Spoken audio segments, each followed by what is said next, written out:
Hi friends, అందరికి welcome back to our Python series. Today's topic వచ్చేసి decision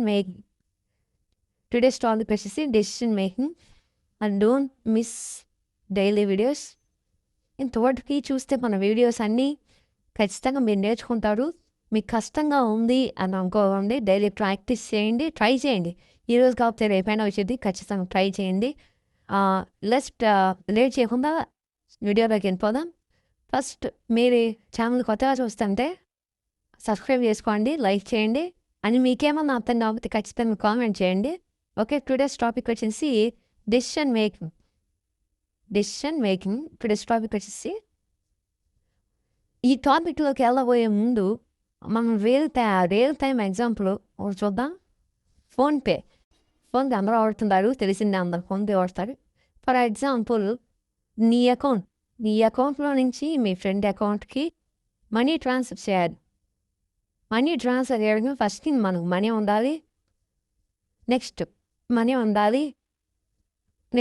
pin ఉండాలి, money ఉండాలి, account ఉండాలి, పిన్ ఉండాలి. ఫస్ట్ మీరు మీ అకౌంట్లో నుంచి మీ ఫ్రెండ్ అకౌంట్కి మనీ ట్రాన్స్ఫర్ చేస్తే అన్నీ బాగానే ఉంటే మనీ ఉండి పిన్ కట్ కొడితే పేమెంట్ సక్సెస్ఫుల్ అని వస్తుంది. ఒకవేళ పిన్ రాంగ్ కొడితే రాంగ్ పిన్ అని చూపిస్తుంది. ఫర్ ఎగ్జాంపుల్, మీ కాడ 100 రూపీస్ ఉంది, మీ ఫ్రెండ్కి 500 రూపీస్ పంపించాలి. అప్పుడు మీ కాడ కొడతారు పైన పావు, ఎందుకంటే మీ కాడ లేవు కాబట్టి. అప్పుడు మీకేం కానొస్తుంది అంటే ఇన్సఫిషియంట్ ఫండ్స్ అని చూపిస్తుంది. అలా పడకుండా చిన్నగా నేర్చుకుందాం.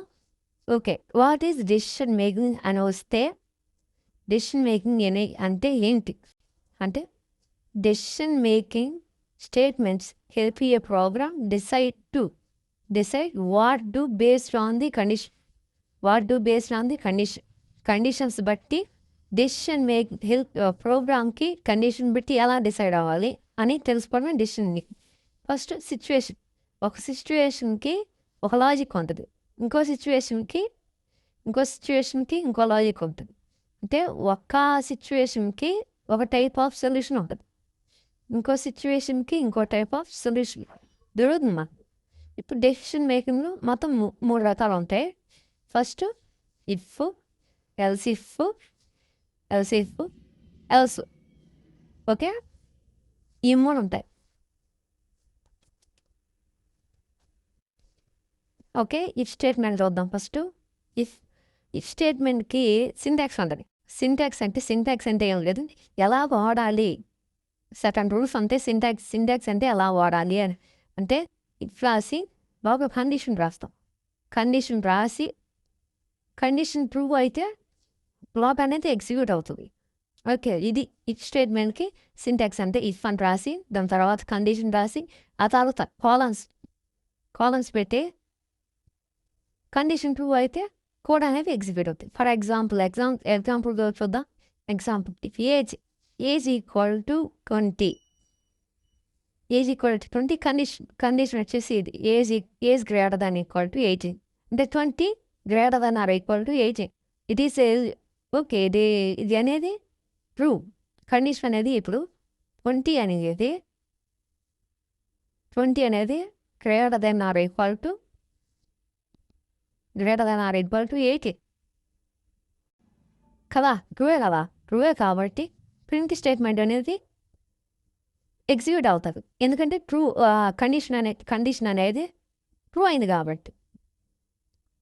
Okay, this is the overall about if statement గురించి. Next if else statement. Okay, if else statement వచ్చేసి ఇఫ్ సేమ్ నాకు చెప్పినట్టే ఇఫ్ స్టేట్మెంట్ ఉన్నట్టే ఇఫ్ కండిషన్ రాస్తే ఒకవేళ ఇది ట్రూ అయితే కోడ్ అనేది ఈ స్టేట్మెంట్లో ఎగ్జిక్యూట్ అవుతుంది. ఒకవేళ ఫాల్స్ అయితే ఈ స్టేట్మెంట్లో ఉన్న కోడ్ అనేది ఎగ్జిక్యూట్ అవుతుంది. అంటే ఇఫ్ అని రాస్తాం, కండిషన్ రాస్తాం. ఈ కండిషన్ అనేది ట్రూ అయితే ఇఫ్లో ఉన్న స్టేట్మెంట్ అనేది ఎగ్జిక్యూట్ అవుతాయి. అది కానీ ఫాల్స్ అయితే ఎల్ స్టేట్మెంట్లో ఉన్న కోడ్ అనేది ఎగ్జిక్యూట్ అవుతుంది. చూద్దాం, దానికి రియల్ టైమ్ ఎగ్జాంపుల్ వచ్చేసి ఏజ్ ఈక్వల్ ఇంతకుముందు స్టేట్మెంట్ లాగి ఏజ్ ఈక్వల్ టు 20 అని తీసుకున్నాం. Age greater than or equal to 18. It is a true. Age అనేది 20 20 అనేది greater than or equal to 80. True కాబట్టి ప్రింట్ స్టేట్మెంట్ వల్ల ఎలిజిబుల్ ఫర్ ఓట్ అనేది ప్రింట్ అవుతుంది. ఎస్ అంటే అది ట్రూ, ఇది ఫాల్స్ అయినప్పుడు ఈ స్టేట్మెంట్ అనేది ఎగ్జిక్యూట్ అవుతుంది డైరెక్ట్గా. అంటే ఇది ఇప్పుడు ఎగ్జిక్యూట్ కాదు, ఎందుకంటే ఇక్కడ ఇఫ్ స్టేట్మెంట్ అనేది ట్రూ అయింది కాబట్టి. This is overall about if statement. లేదు, ఇఫ్ అని రాస్తాం, కండిషన్ రాస్తాం, పక్కన కండిషన్ రాసి 2 కాలం పెడతాం. ఇఫ్లో ఉన్న స్టేట్మెంట్, ఇఫ్లో ఉన్న కోడ్ అనేది ఎగ్జిక్యూట్ ఎలా అవుతుంది అంటే ఇఫ్లో ఉన్న కండిషన్ అనేది ట్రూ అయితే ఇఫ్లో ఉన్న స్టేట్మెంట్స్ ఎగ్జిక్యూట్. అలా కాక ఇఫ్లో ఉన్న కండిషన్ ఫాల్స్ అయితే డైరెక్ట్గా ఎలా స్టేట్మెంట్లో ఉన్న కండిషన్ స్టేట్మెంట్స్ అనేది ఎగ్జిక్యూట్ అవుతుంది. నెక్స్ట్ వచ్చి నెక్స్ట్ ఇఫ్ స్టేట్మెంట్స్ ఉందా. నెక్స్ట్ ఇది నెక్స్ట్ స్టెప్ వచ్చేసరి ఇంతకుముందు చూసినట్టే మనం ఇఫ్ కండిషన్ రాస్తాం, సెమీకాలన్ పెడతాం. ఇఫ్లో ఉన్న స్టేట్మెంట్ ట్రూ అయితే డైరెక్ట్గా ఈ ఇఫ్లో ఉన్న స్టేట్మెంట్స్ ఎగ్జిక్యూట్ అవుతాయి. అలా కాక మళ్ళీ ఎల్స్ రాస్తాం. ఎల్సిఫ్ అనేది ఇఫ్లెక్ రాసి లోపల కండిషన్ రాస్తాం. ఈ కండిషన్ అని ట్రూ అయితే డైరెక్ట్గా ఎల్సిఫ్లో ఉన్న కండిషన్ అనేది ఎగ్జిక్యూట్ అవుతుంది.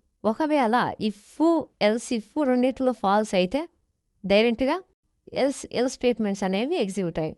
ఏం లేదు బ్రో, ఎల్సి నెక్స్ట్ ఇఫ్ అంటే ఏం లేదు, ఎల్సిఫ్ అలా మీకు ఎన్ని కావాలంటే అని రాసుకున్న తర్వాత లాస్ట్ ఎల్స్ అని రాస్తాం.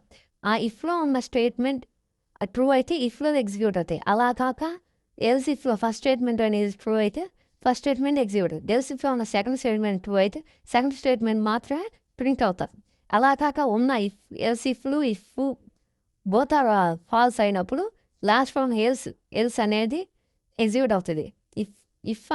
ఇఫ్లో ఉన్న స్టేట్మెంట్ ట్రూ అయితే ఇఫ్లో ఎగ్జిక్యూట్ అవుతుంది.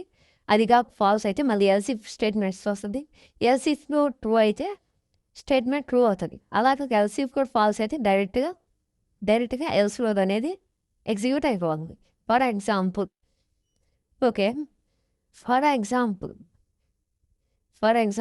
ఇక్కడ ఎగ్జాంపుల్ చూద్దాం. దీని వచ్చేసి మార్క్స్ ఈక్వల్ టు 75. ఫస్ట్ ఇఫ్లో ఉన్న కండిషన్ చూడండి, ఎల్సిఫ్లో ఉన్న కండిషన్ చూడండి, నెక్స్ట్ ఇంకొక ఎల్సిఫ్లో ఉన్న కండిషన్ చూడండి.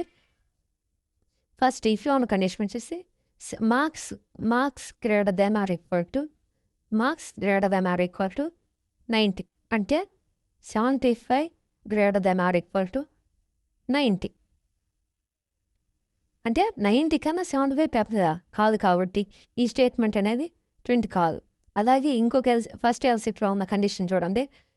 ఫస్ట్ ఎల్సిఫ్లో ఉన్న కండిషన్ చూస్తే marks greater than or equal to 75. ఇది ట్రూ. అంటే మార్క్స్ అనేవి greater than or equal to 75 ఈక్వల్గా ఉన్నాయి. ఇంకా మార్క్స్ అనేవి 75 అనేది 75కి ఈక్వల్గా ఉన్నాయి కాబట్టి గ్రేడ్ బి అనేది ట్రూ అయింది కాబట్టి ఇంకా ఈ స్టేట్మెంట్స్ అనేవి చూడదు. ఇది ట్రూ అయింది 75 గ్రేటర్ దాన్ 30. ఇది ట్రూ అయింది కాబట్టి దీన్ని చూడదు. ఈ స్టేట్మెంట్ అనేది చూడదు. ఈ స్టేట్మెంట్ ఎల్స్ స్టేట్మెంట్లోది కూడా చూడదు. కాబట్టి ఫస్ట్ ఎల్సిఫ్లో ఉన్న కండిషన్ అనేది ట్రూ అవుతుంది. ఫర్ ఎగ్జాంపుల్ ఇక్కడ మార్క్స్ 50 ఉన్నాయి అనుకోండి. 50 ఉంటే first marks 50 greater than or equal to 90. అంటే కాదు, 50 అనే 90 కన్నా 50 పెద్దది కాదు కాబట్టి ఫస్ట్ ప్రింట్ డేటా అనేది ఫాల్స్. ఫస్ట్ ఈ స్టేట్మెంట్ అనేది ఫాల్స్. నెక్స్ట్ ఎల్సిఫ్లో ఉన్న ఫస్ట్ స్టేట్మెంట్ వస్తే 50 greater than or equal to 75. ఇది కూడా ఫాల్స్. 75 కన్నా 50 పెద్దదా కాదు కాబట్టి ఇది కూడా ఫాల్సే. నెక్స్ట్ ఇంకొక ఎల్సిఫ్ సెకండ్ ఎల్సిఫ్లో ఉన్న చూస్తే 50 greater than or equal to 50. Yes, this is the true. కాబట్టి సెకండ్ ఎల్సిఫ్ అనేది ప్రింట్ అవుతుంది. అంటే గ్రేడ్ సి అనేది ప్రింట్ అవుతుంది. ఫర్ ఎగ్జాంపుల్ ఈ రెండు కాదు. ఫర్ ఎగ్జాంపుల్ ఇక్కడ 20 అని తీసుకున్నాం. మార్క్స్ అనేవి 20 అని తీసుకుంటే ఫస్ట్ ఇఫ్లో మార్క్స్ అనేవి 20. ఇప్పుడు ఫస్ట్ ఇఫ్లో స్టేట్మెంట్ కండిషన్ తీసుకుంటూ 20 greater than or equal to 20 greater than or equal to 9 అంటే 90 కన్నా 20 తగ్గుదా కాదు కాబట్టి ఫస్ట్ స్టేట్మెంట్ అనేది ప్రింట్ కాదు. అప్పుడు ఇది ఫాల్స్ కాబట్టి నెక్స్ట్ ఎల్స్ ఇఫ్లోను ఫస్ట్ స్టేట్మెంట్ వస్తుంది. అంటే ఫస్ట్ ఎల్స్ ఇఫ్లోను కండిషన్ ఏంటిది? Marks greater than or equal to 75 అంటే 75 కన్నా 20 కద్దుదా కాదు కాబట్టి ఇది కూడా ఫాల్సే. ఇది కూడా ఫాల్స్ కాబట్టి నెక్స్ట్ ఇది ఇంకొక ఎల్స్ ఇఫ్ కండిషన్ అనేది చెక్ చేస్తా. అంటే ఇంకొక ఎల్స్ ఇఫ్ కండిషన్ ఏముంది? Marks greater than or equal to 50 అంటే 20 అనేది 50 కన్నా పెద్దదా కాదు కాబట్టి ఈ స్టేట్మెంట్ కూడా ప్రింట్ అవ్వదు. ఇంకా ఎల్స్ ఆటోమేటిక్గా ఇవన్నీ కాదు అంటే ఇదే ఎల్స్ స్టేట్మెంట్ ఇవన్నీ ఫాల్స్ అయినప్పుడు డైరెక్ట్గా ఫాల్స్ స్టేట్మెంట్ ఎల్స్లోకి వెళ్ళిపోయింది. ఇవన్నీ ఫాల్స్ అయినప్పుడు డైరెక్ట్గా ఎల్ స్టేట్మెంట్ అనేది ప్రింట్ అవుతుంది. అప్పుడు మనకేమంటుంది? ప్రింట్ అయితే ప్రింట్ ఫెయిల్ అని ప్రింట్ అవుతుంది. This is overall about next if conditions. Bro ఏం లేదు బ్రో, ఇఫ్ అని రాసి కండిషన్ వస్తే ఫస్ట్ ఒక్కొక్క కండిషన్ చెక్ చేసుకుంటూ వస్తుంది. అంటే ఏ కండిషన్లో ఏది సాటిస్ఫై అవుతుందని ఒక్కొక్క కండిషన్ అనేది చెక్ చేసుకుంటూ వస్తుంది. అన్ని స్టేట్మెంట్స్ అనేవి ఫాల్స్ అయితే డైరెక్ట్గా స్టేట్మెంట్ అనేది ప్రింట్ అవుతుంది. ఒకవేళ నా ఇక్కడ ఇఫ్ ఇట్లా ఏదన్నా స్టేట్మెంట్ ట్రూ అయితే ఖచ్చితంగా ఆ స్టేట్మెంట్ అనేది ఎగ్జిక్యూట్ అవుతుంది. ఇక్కడ చూసుకుంటే మనం ఫస్ట్ చెప్పుకున్నట్టు ఫోన్పే ఎగ్జాంపుల్ చూసుకుంటే మనం యాక్చువల్ పిన్ అనేది 1 2 3 4 అని ఇచ్చాం. మనం ఎంటర్ చేసేది 432 అని ఇచ్చాం. బ్యాలెన్స్ మన కార్డు ఉన్న బ్యాలెన్స్ 300 ఉన్నాయి. అమౌంట్ ఎంటర్ చేసింది మాత్రం 500. ఇవి గుర్తుపెట్టుకోండి ఫస్ట్. నెక్స్ట్ ఇఫ్లో ఏం రాసామంటే enter pin not equal to actual pin అంటే నువ్వు ఎంటర్ చేసింది యాక్చువల్ పిన్ కరెక్ట్గా ఉన్న పిన్ నాట్ ఈక్వల్ టు అంటే కాకపోతే ప్రింట్ రాంగ్ పిన్ అనేది ప్రింట్ అవుద్ది. నిజంగా ఇచ్చిన పిన్ 4321 అనేది 134కి ఈక్వల్ కాదు కాబట్టి రాంగ్ పిన్ అనేది ప్రింట్ అవుతుంది. ఫస్ట్ మీరు 431 ప్రింట్ అంటే ఫస్ట్ రాంగ్ పిన్ అనేది ప్రింట్ అవుతుంది. ఫర్ ఎగ్జాంపుల్ మీ కాడ బ్యాలెన్స్ అనేవి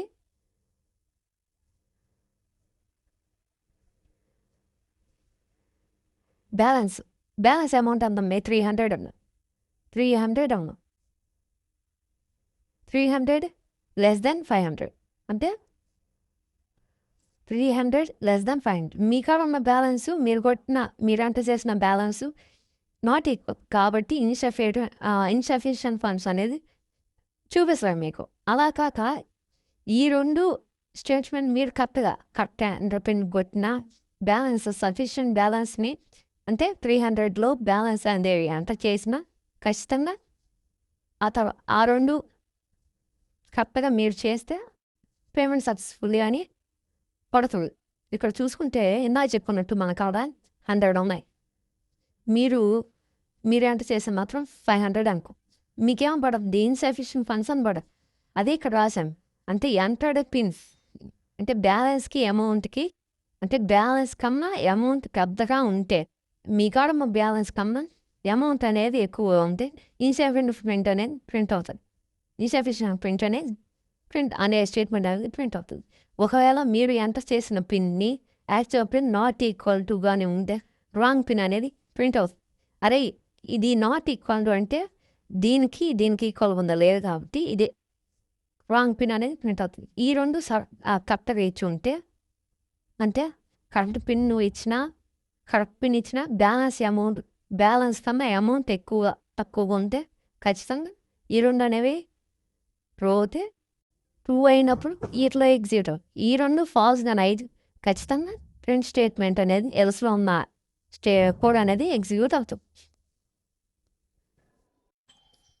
this is overall about decision making statements. Decision making అంటే ఏం లేదు, రెండు కండిషన్స్ ఉంటాయి. కండిషన్ ఉన్న స్టేట్మెంట్ కండిషన్ అనేది ట్రూ అయితే ఖచ్చితంగా స్టేట్మెంట్స్ అనేవి ఎగ్జిక్యూట్ అవుతాయి.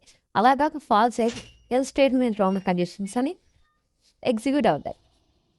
మీకు అర్థమైందని భావిస్తూ మీ భార్గవి.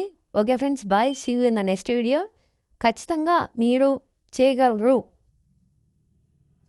ఖచ్చితంగా మీరు ఇవన్నీ అర్థం చేసుకోండి, ట్రై చేయండి, ప్రాక్టీస్ చేయండి డైలీ. మీకేమన్నా అర్థం కాకపోతే ఖచ్చితంగా కామెంట్ చేయండి, లైక్ చేయండి.